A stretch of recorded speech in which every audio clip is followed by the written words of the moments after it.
हाँ, तो प्यारे बच्चों, महक क्लासेस में एक बार फिर से आप सभी बच्चों का स्वागत है। तो बच्चों, आज अपन बात करेंगे 27 मार्च को होने वाले जो मैथ का पेपर है उससे रिलेटेड अपन बात करेंगे। तो गणित में बच्चों आपके जो जितने भी सूत्र हैं मैथ के, वो मैंने यहाँ पर लिखे हैं, ठीक है ना? और उनको उदाहरण के साथ मैंने आपको समझाया है। तो ये सीधे-सीधे क्या है, आपसे 1 नंबर में सवाल पूछे जा सकते हैं, ठीक है? और इन सूत्रों का यूज़ भी आपके लिए ज़रूर होने वाला है, ठीक है? क्योंकि किसी न किसी क्वेश्चन में आपके लिए ये सूत्र काम ज़रूर करेंगे, ठीक है? तो चलो स्टार्ट करते हैं। अब देखो बच्चों, फर्स्ट जो चैप्टर है रियल नंबर, ठीक है ना? फर्स्ट जो चैप्टर है रियल नंबर, उसमें सिर्फ आपको ये 2 सूत्र ध्यान में रखने हैं, ठीक है? फर्स्ट तो ये कि 2 संख्याओं का गुणनफल बराबर एलसीएम गुणा एचसीएफ, इससे रिलेटेड तो एक क्वेश्चन पक्का आना है, ठीक है? फिर एक जो यूक्लिड विभाजन प्रमेय है, उससे रिलेटेड भी क्वेश्चन पूछ सकता है, लेकिन मोस्ट जो है वो फर्स्ट जो है ना, 2 संख्याओं का गुणनफल बराबर एलसीएम गुणा एचसीएफ, तो इससे रिलेटेड एक क्वेश्चन वो पक्का आपसे 1 नंबर में पूछ सकता है, ठीक है? तो इसका ये उदाहरण देखो कि अगर 2 संख्याओं का गुणनफल 1080 है और मैं 30 है, तो इसका लसागु ज्ञात करो, ठीक है? तो बच्चों, एक चीज़ और मैं आपको पहले ही बता देता हूँ कि वो आपको ऐसे भी दे सकता है कि पहली संख्या इतनी है और दूसरी संख्या इतनी है, ठीक है? तो उनका गुणनफल हम वैसे भी ज्ञात कर सकते हैं, लेकिन इसमें क्या है, दोनों संख्याओं का गुणनफल अगले ने मल्टीप्लाई पहले से ही करके दिया है, ठीक है? तो आप कंफ्यूज मत हो जाना, ठीक है? और मैं से अगले ने ऑलरेडी दे रखा है, तो अपन जो है ये फर्स्ट फॉर्मूला इसमें अप्लाई कर देंगे, ठीक है? कि 2 संख्याओं का गुणनफल एलसीएम गुणा एचसीएफ, ठीक है? तो 2 संख्याओं का गुणनफल अगले ने कितना दे रखा है, 1080 दे रखा है, ठीक है? बराबर एलसीएम हमारे पास है नहीं, इसे तो हमें ज्ञात करना है, और गुणा जो एचसीएफ है यानी मैं से हमें दे रखा है 30, ठीक है? तो ये गुणा में आ जाएगा। अब दूसरी स्टेप कि जब गुणा में हो तो वो संख्या क्या होती है, डिवाइड में आती है, ठीक है? तो अब हमारा एलसीएम का मान आ जाएगा, तो ये 1 0 से 1 0 कटा, फिर 108 में जब आप 3 का भाग लगाओगे तो आंसर कितना आ जाएगा, 36। तो हमारा एलसीएम जो है वो कितना हो जाएगा, 36 हो जाएगा, ठीक है? तो फर्स्ट चैप्टर में बच्चों ये एक क्वेश्चन आप ज़रूर देख लेना, ठीक है? फिर जो दूसरा चैप्टर है बहुपद यानी पोलिनोमियल, तो उसमें आपको ये फॉर्मूला याद रखना है, ठीक है? क्योंकि वो द्विघात बहुपद में आपसे शून्यांकों का योग भी पूछ सकता है, उनका गुणनफल भी पूछ सकता है, ठीक है? और उनके मध्य संबंध भी पूछ सकता है, तो ये बात आप ध्यान रखना, ठीक है? तो शून्यांकों का जो योग है अल्फा प्लस बीटा, उसका फॉर्मूला क्या होता है, -b/a, ठीक है? और जो शून्यांकों का गुणनफल होता है अल्फा गुणा बीटा, वो होता है बराबर c/a, ठीक है? और अब इसमें जो a b और c का जो मान होगा, वो द्विघात जो बहुपद है उसका जो रूप है, ये यानी ये है ना, ax² प्लस bx प्लस सी, ठीक है? क्योंकि इसमें हमारा ए बी और सी का मान होगा, ठीक है ना?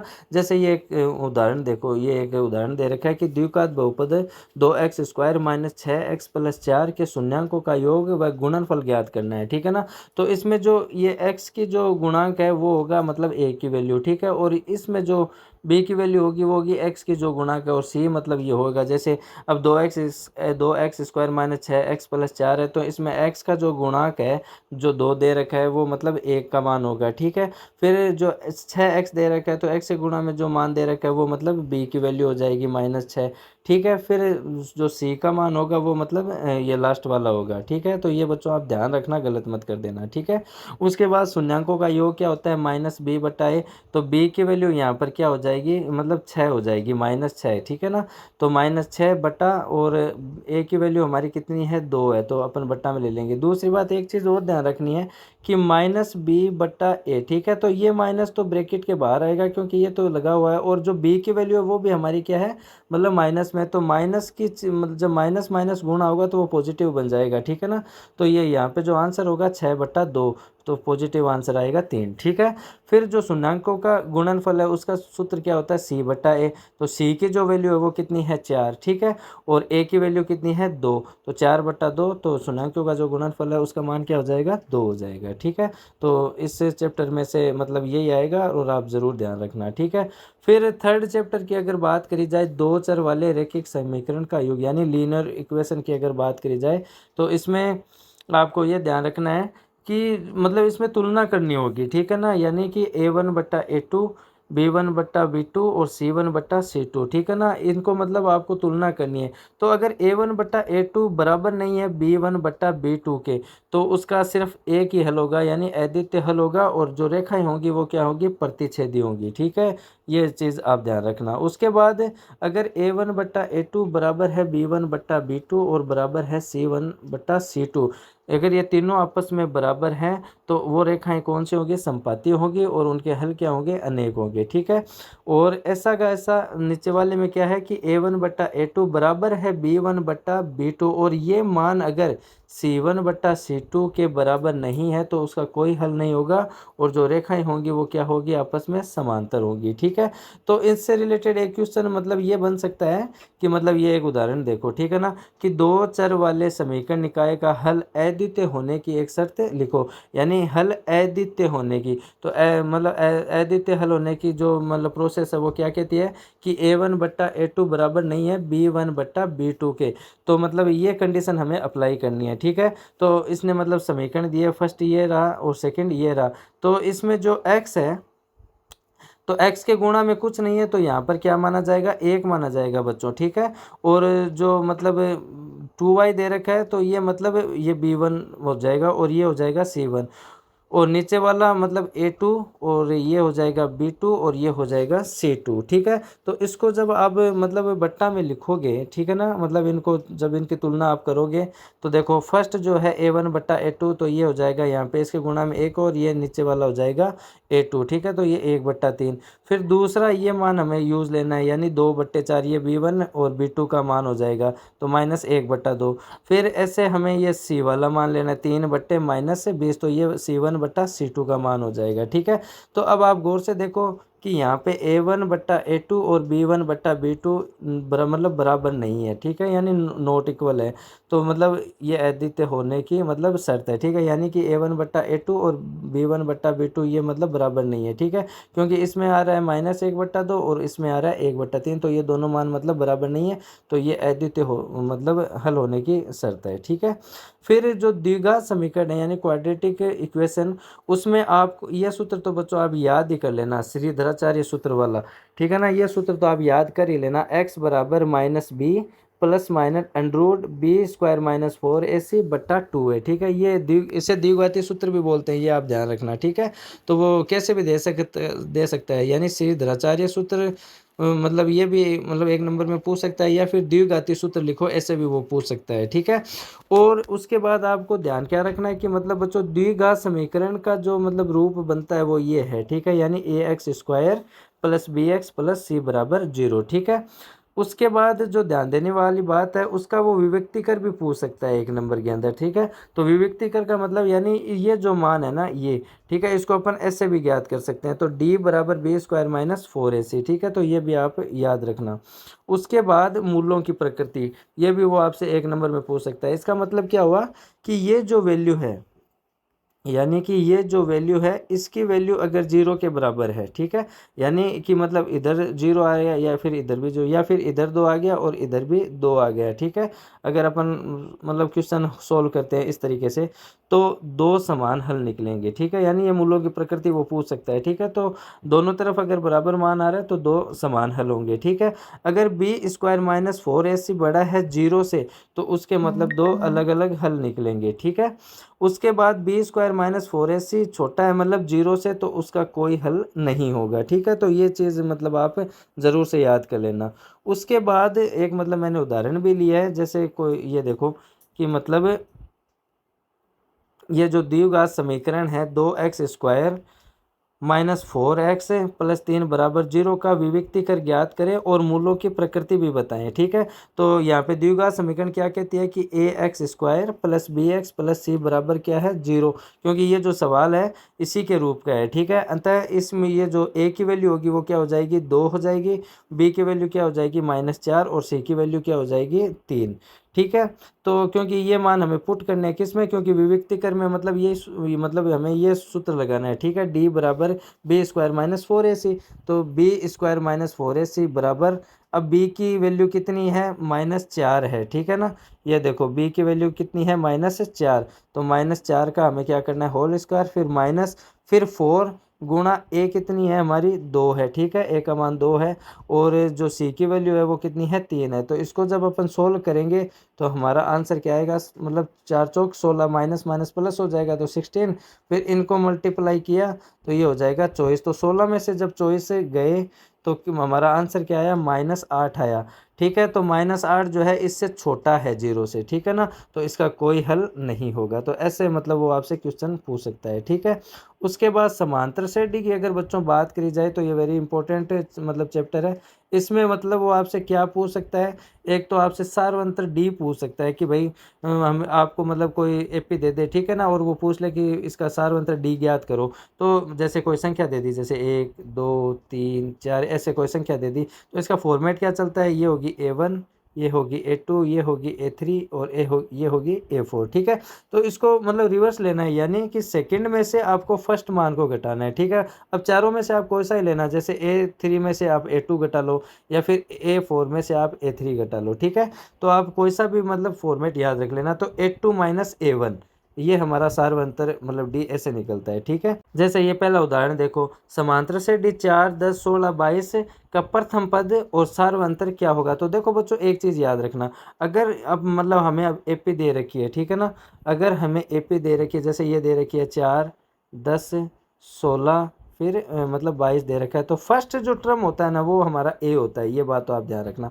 तो ए की जो वैल्यू है वो कितनी हो जाएगी, 4 हो जाएगी। अब हमें क्या पूछा है, सार्व अंतर यानी मतलब डी पूछा है, तो डी मैंने क्या बताया था, A2 माइनस A1, तो ये हो जाएगी A1, यानी ये 4 हो जाएगा A1 और ये हो जाएगा A2 यानी 10। अब 10 में से जब 4 को आप घटाओगे तो हमारा आंसर क्या हो जाएगा, 6 उत्तर आ जाएगा, ये देखो। ठीक है, अब मतलब A2 माइनस A1 यानी 10 में से जब 4 को जब आपने घटाया तो हमारा आंसर क्या आया, 6 आंसर आया। ठीक है, तो ये हमारा मतलब डी हो जाएगा। ठीक है, उसके बाद आपसे बच्चों वो क्या पूछ सकता है, अंतिम पद या फिर एनवा पद पूछ सकता है। ठीक है, जैसे ये उदाहरण, तो इसका जो सूत्र है वो देखो, वो क्या कहता है, ए एन, सॉरी यहाँ पे एल नहीं होगा, यहाँ पे ए एन होगा। ठीक है, ए एन बराबर ए प्लस एन माइनस वन गुणा डी। ठीक है, तो ये उसका सूत्र होगा कब, जब आपको अंतिम पद पूछ ले या फिर एनवा पद पूछ ले, ये बात आप ध्यान रखना। जैसे ये उदाहरण देखो, एपी 2 7 12 का 10वां पद आपको ज्ञात करना है, तो 10वां, अगर ऐसा 10वां 11वां 12वां 13वां या मतलब 20वां ऐसा पद आ रहा है तो वो अंतिम पद भी कहलाता है। ठीक है ना, तो आप ध्यान रखना, कंफ्यूज मत होना। ठीक है, तो इसमें अब हमें क्या करना है कि प्रथम पद हमारा क्या हो जाएगा, 2 हो जाएगा। ठीक है, और सार्वंतर क्या हो जाएगा, A2 माइनस A1, यानी कि ये A1 हो जाएगा, ये A2 है और ये A3 है, यानी ये 2 A1 है, 7 जो है A2 और 12 जो है वो A3 है। ठीक है, तो जब 7 में से 2 आप घटाओगे तो हमारा मतलब डी का मतलब जो डी की वैल्यू है वो भी आ जाएगी। ठीक है, ये सार्वंतर आ जाएगा। तो 7 में से जब आप 2 घटाओगे तो मतलब डी कितना आ जाएगा, 5 आ जाएगा। ठीक है, फिर जो एन है बच्चों वो होगा ये 10वां पद। ठीक है, यानी वो जो भी पद हमें पूछ रहा है उसे अंतिम पद भी बोलते हैं, एल भी बोलते हैं। ठीक है, और उसे एनवा पद भी बोलते हैं। तो ये हमारा कितना हो जाएगा, 10 हो जाएगा। ठीक है, अब इसका सूत्र जो है वो आपके सामने है कि ए एन बराबर ए प्लस एन माइनस वन गुणा डी। ठीक है, तो अपन ये मतलब सूत्र अप्लाई कर देंगे। ठीक है, तो इस सूत्र को अप्लाई करने के बाद अपन वैल्यू पुट कर देंगे। तो यहाँ पर जो ए के पास में एन लगा हुआ है तो एन हमारा कितना है, 10 है। ठीक है, फिर ए की वैल्यू जो है वो हमारी 2 है। ठीक है, एन माइनस वन, अब एन कितना दे रखा है, यानी एन कितना है हमारा 10 है, माइनस 1 गुणा डी हमारा कितना है, अभी अपन ने निकाला भी है, वो कितना है, 5 है। ठीक है, तो वैल्यू पुट कर देंगे।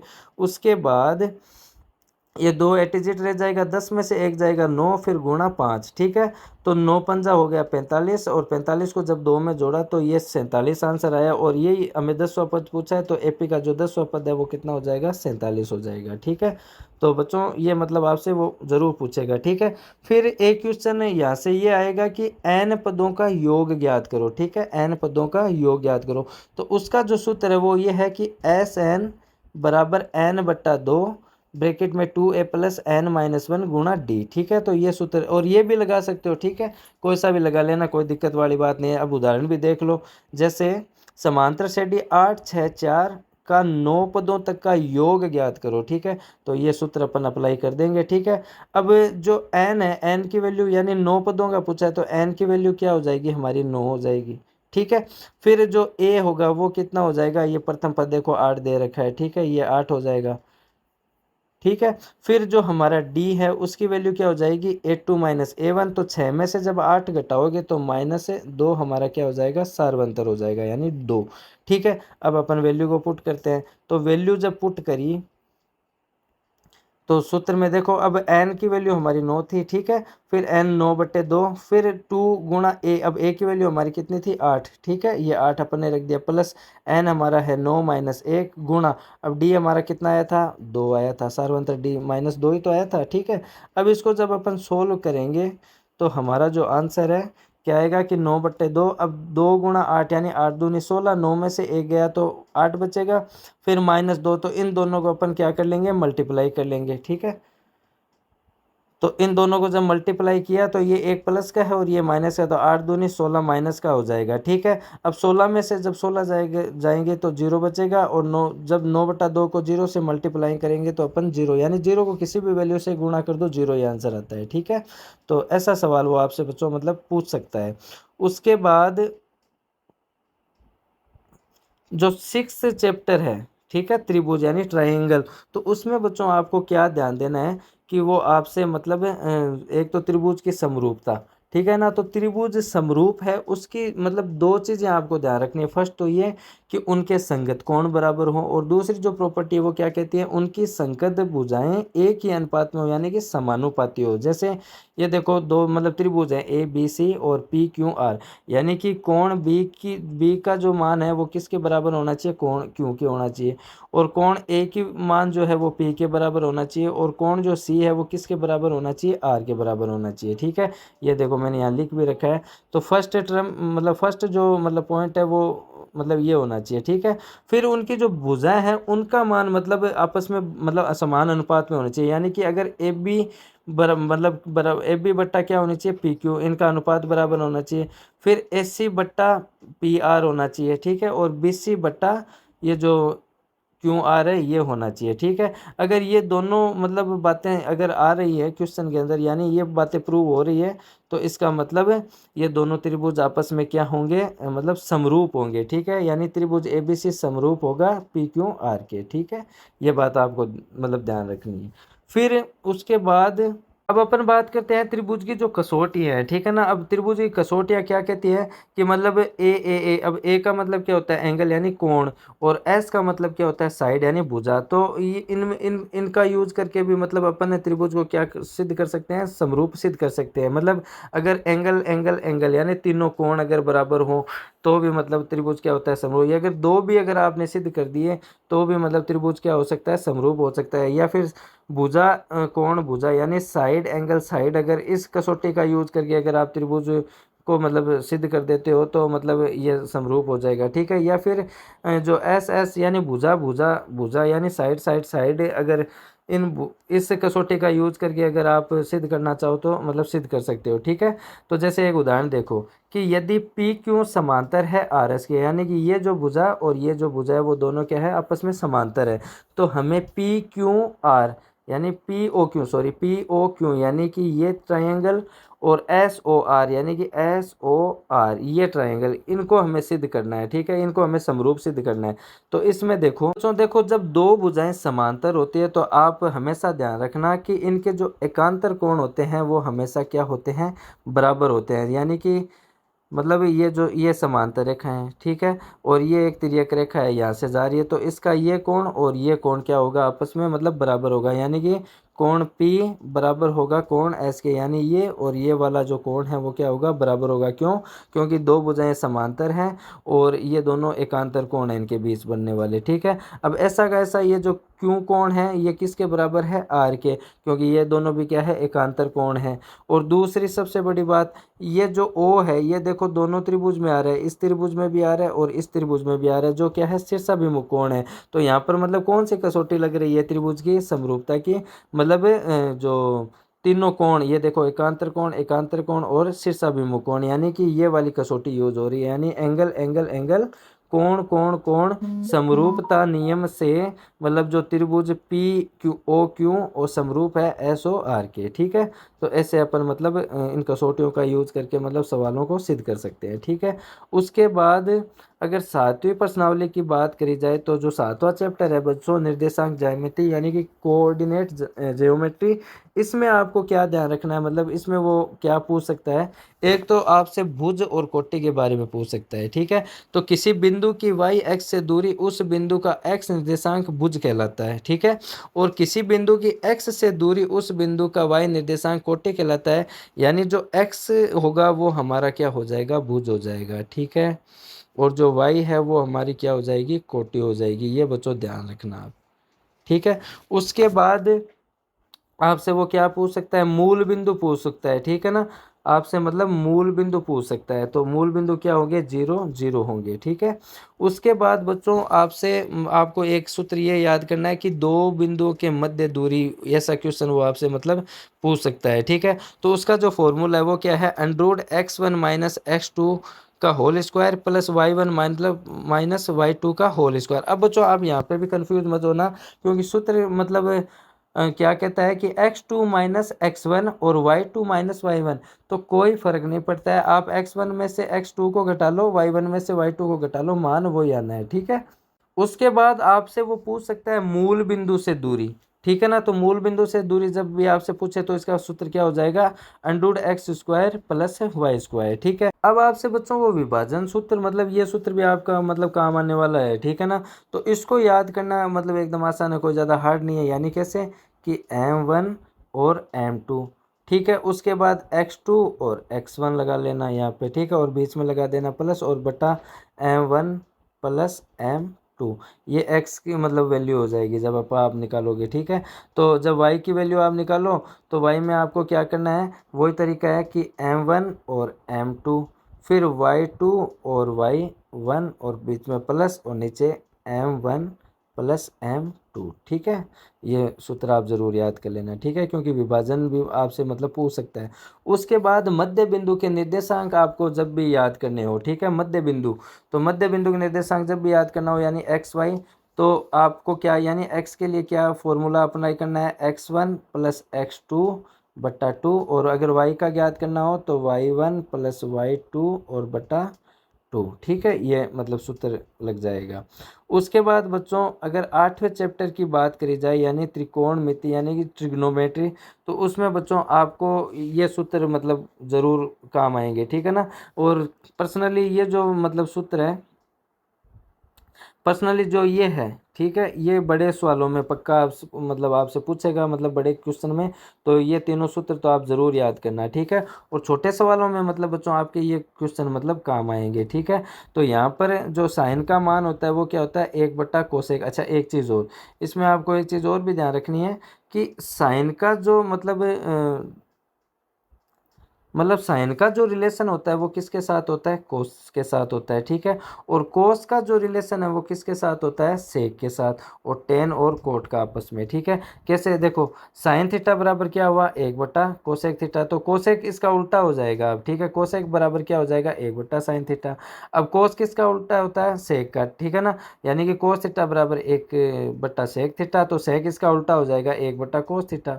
ठीक है, तो ये वैल्यूज़ आप ज़रूर याद कर लेना क्योंकि आपके पक्का काम आएगी। फिर ये जो वैल्यूज़ हैं ये तो मोस्ट इंपॉर्टेंट है, आपको याद करनी है कि sign square theta plus cos square theta बराबर क्या होता है, 1 होता है।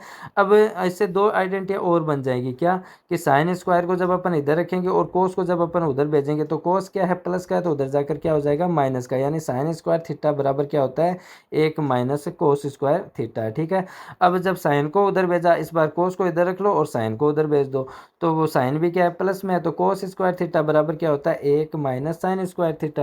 ठीक है, और इसको एक तरीका और भी है, मतलब कि इसमें मतलब शॉर्ट याद रखो आप, इसमें हो जाएगा SC, इसमें हो जाएगा ST, और इसमें हो जाएगा CC, यानी sine square theta plus cos square theta, और sec square theta minus tan square theta, और cosec square theta minus cot square theta.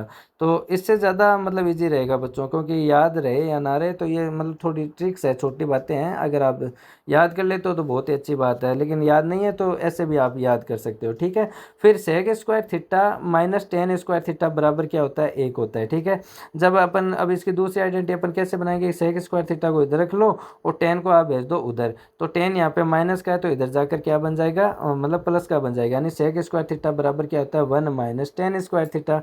जो थर्ड है उसमें क्या है, cosec square theta minus cot square theta बराबर क्या होता है, 1 होता है। ठीक है, तो कोसेक स्क्वायर को इधर रखो, कोट को उधर भेज दो, तो माइनस है तो इसलिए इधर आकर वो क्या बन जाएगा, प्लस का बन जाएगा। यानी कोसेक स्क्वायर थीटा बराबर क्या होगा, 1 प्लस कोट स्क्वायर थीटा।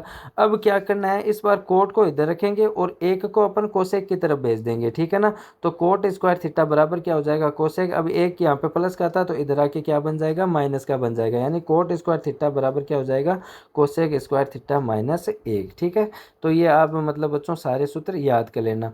फिर जो नौवीं प्रश्नावली है यानी मतलब त्रिकोणमिति के अनुप्रयोग, तो सम एप्लीकेशन ऑफ ट्रिग्नोमेट्री। ठीक है, तो इसमें बच्चों आपको क्या चीज़ ध्यान रखनी है कि आपसे वो 1 नंबर के अंदर मतलब उन्नयन कोण पूछ सकता है। तो उन्नयन कोण बच्चों क्या होता है, ये जो थीटा जो हमें दिया होता है ना, यानी मतलब इसमें ये मतलब जो है 90 डिग्री वाला, यानी ये वाला बनेगा, यानी यहाँ पे 90 डिग्री। ठीक है, तो यहाँ पे जो थीटा का जो मान होता है वही मतलब हमारा क्या होता है, उन्नयन कोण होता है। ठीक है, फिर दूसरी बात, एक आपसे अवनमन कोण पूछेगा, तो अवनमन कोण जो होता है वो यहाँ पर बनता है।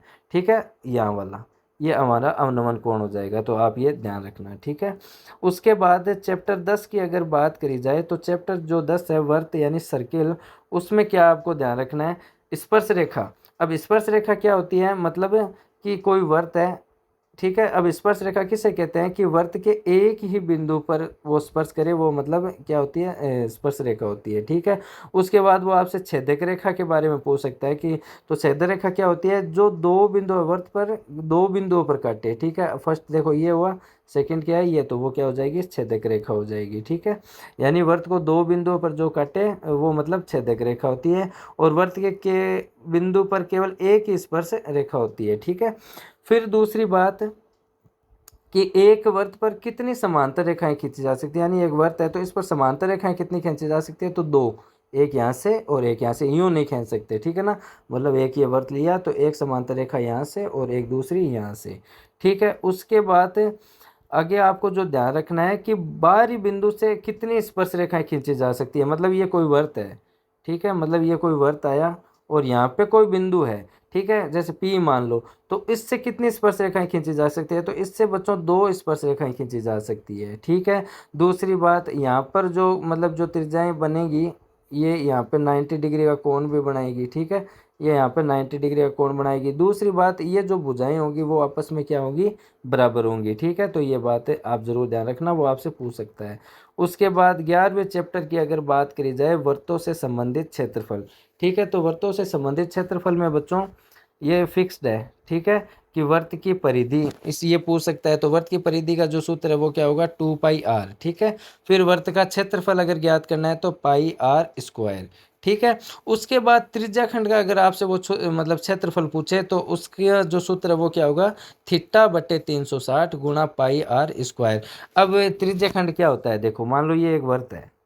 ठीक है, ये वर्त है और यहाँ पे जो ये जो पॉइंट है यहाँ से यहाँ, अब ये जो मतलब होगा खंड, ठीक है ना, ये हमारा त्रिज्यखंड होता है। ठीक है, इसे अपन त्रिज्यखंड बोलते हैं। ठीक है, उसके बाद चाप की लंबाई, अब चाप की लंबाई क्या होगी, मतलब ये जो त्रिज्यखंड हमारा बनेगा, तो यहाँ पे जो इंटरसेक्ट हुआ है, ठीक है, यहाँ पर जहाँ इसने काटा है, ठीक है, यहाँ 2 बिंदुओं पर, तो यहाँ से यहाँ तक की जो लंबाई होती है वो क्या होता है, चाप की लंबाई होती है। ठीक है ना, तो चाप की लंबाई अगर हमें पूछे तो उसका सूत्र क्या कहेगा, θ/360 गुणा 2πr। ठीक है, फिर अगर वो वर्तखंड का क्षेत्र पूछ ले, अब वर्तखंड क्या होता है, सबसे पहले तो आप वो देखो, वर्तखंड ये होगा, ये मान लो वृत्त है। ठीक है, तो यहाँ पर मतलब ये जो वर्तखंड बनेगा, तो इससे अपन इसको मिला दे तो एक त्रिभुज बनता है।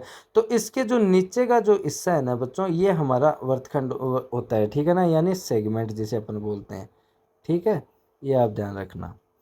ठीक है, अब अगर ये हमें ज्ञात करना है तो इसका इसका मतलब क्या सूत्र बनेगा, θ/360 πr², और माइनस है, अब ये जो त्रिभुज बना है ना, इसका जो अपन एरिया है वो घटा देंगे, माइनस कर देंगे, यानी एरिया ऑफ त्रिभुज। ठीक है, ये जो त्रिभुज यहाँ पे बनेगा ये तो मतलब वर्तखंड है। ठीक है, इसमें से अपन माइनस कर देंगे इस त्रिभुज के मान को। ठीक है, ये आप ध्यान रखना। उसके बाद त्रिज्यखंड का अगर क्षेत्रफल पूछे, कब, जब थीटा की वैल्यू ना दे रखी हो, कहने का मतलब ये है कि ये एक त्रिभुज बना।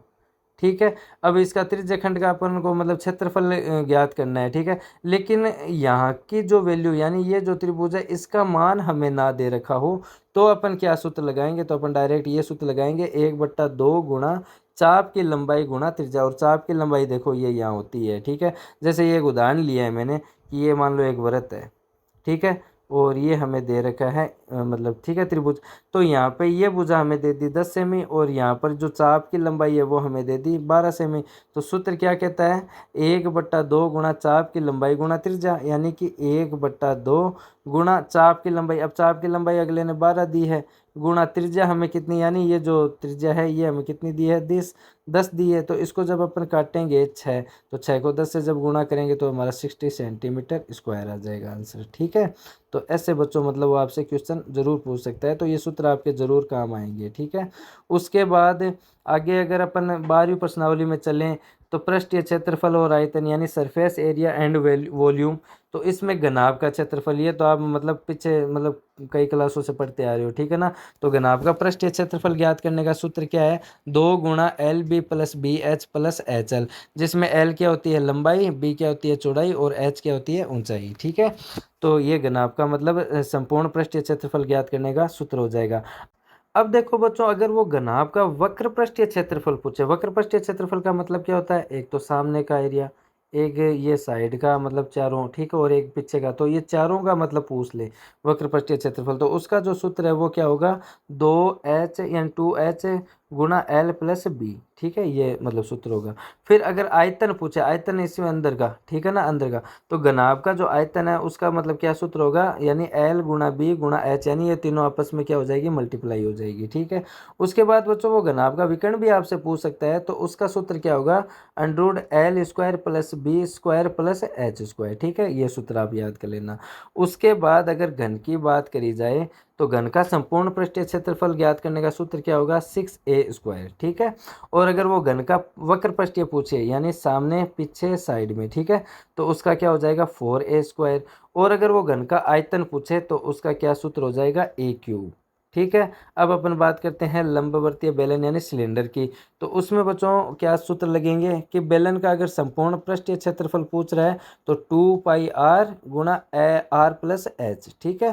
फिर अगर वो बेलन का वक्र पृष्ठीय बेलन यानी बार का जो, ठीक है, तो उसका क्या मतलब सूत्र होगा 2πrh। और बेलन का अगर वो आयतन पूछे तो वो हो जाएगा πr²h। ये सूत्र बच्चों आप जरूर याद कर लेना, ठीक है।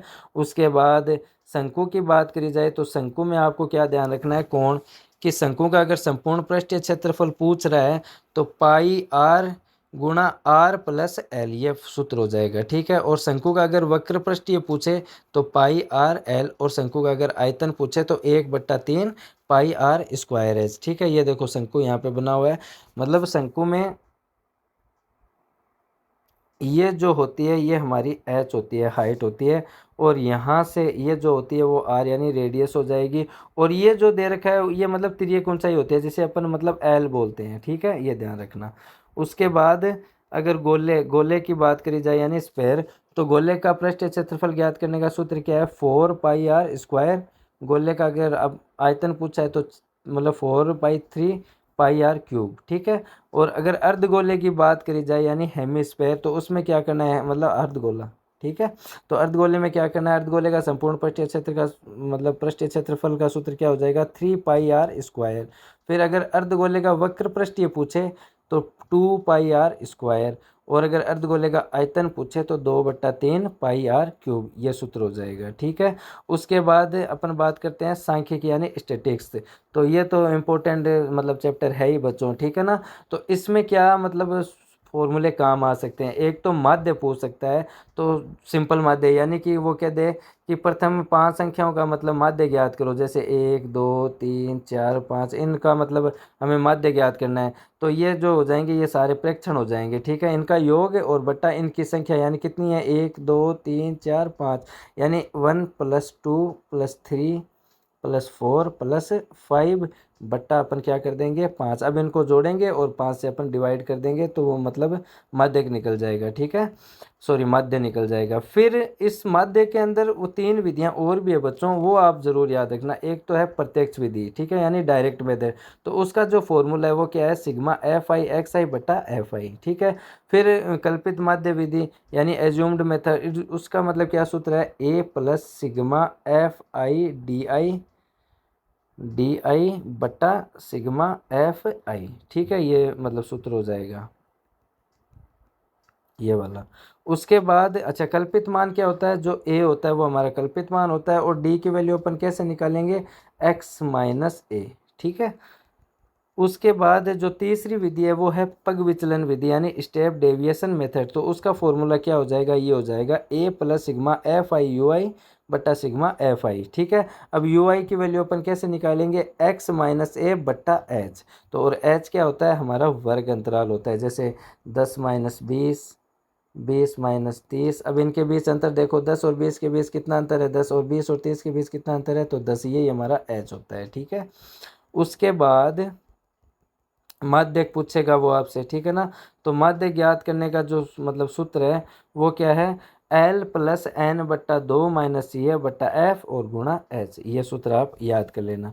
और अगर आपसे वो बहुलक पूछता है तो ये हार्ड सूत्र नहीं है बच्चों। अब देखो बहुलक का देखो, एल प्लस, फिर आपको क्या काम करना है वो देखो, पहले F one minus F zero, अब ये की ये वैल्यू नीचे रख दो, F one minus F zero, अब यहाँ पे 2 लगा दो, फिर माइनस, अब एफ वन आ गया, जीरो आ गया, बचा क्या एफ टू, ये लो, फिर गुणा में एस, ठीक है। तो ज़्यादा कोई हार्ड सूत्र नहीं है, तो आप याद कर लेना, ठीक है।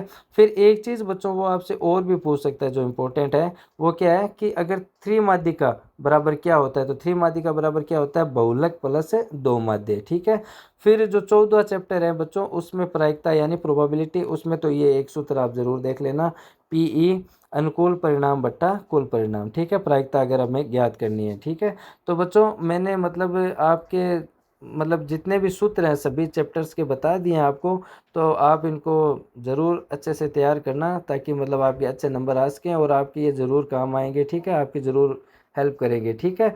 तो अब अपन बच्चों नेक्स्ट पार्ट में मिलेंगे, तब तक के लिए बाय।